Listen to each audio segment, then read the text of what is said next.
Wabunge waliokuwa bungeni wote kwa sasa waondoke, kwa sababu wabunge wale asilimia kubwa wachekeshaji tu, wanaenda kuchekesha, wangoje hela zao wanakula, lakini mazingira huku hawayafanyii kazi. Hivi kwa mfano mimi nausema, tunamtaja jina lakini sio vizuri, yule mheshimiwa Msukuma, hivi yule mbunge au yule komedi?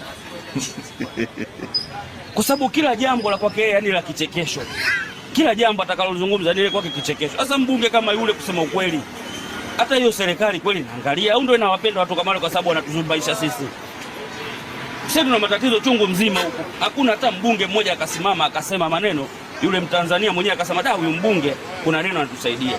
Hivi wabunge hawa kweli wamekaa na suti zao kule, hata swala la maiti wanashindwa kulizungumzia. Maiti, hebu angalia mtu aliyefiwa, ugumu wake, matatizo yake aliyokuwa nayo. Mtu aliyefiwa anapatwa na matatizo mangapi?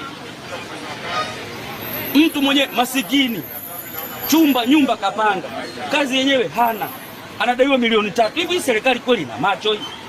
Milioni 3 unamdai mtu, tuseme unamdai mwendawazimu, milioni 3. Kwa sababu sio Tanzania masikini wote kama wendawazimu. Kula yetu haijulikani, kula la kwetu hakujulikani, afya yetu shida, elimu yetu shida.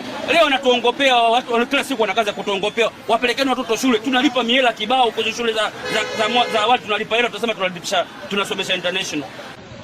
Waje na katiba mpya, waje na tume huru. Pasipo katiba mpya hatuwezi tukatoboa. Hatuhitaji katiba mpya yenye mapigano, hatuhitaji katiba mpya kutumia nguvu ya dola. Tunahitaji katiba mawazo ya wananchi, ndio kilio chetu.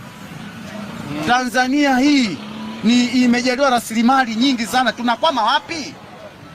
Kwa nini munaenda nchi za nje kwenda kujifunza na kuletea yale yaliyo ya nje? Mkitaka basi mbaki. Hatuhitaji pesa mbunge akalipwa hela nyingi.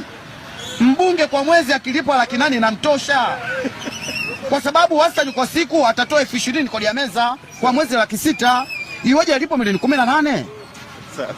Maana yake je, na waje na sera watoto wa wabunge tuwaone shule za msingi, shule za kata.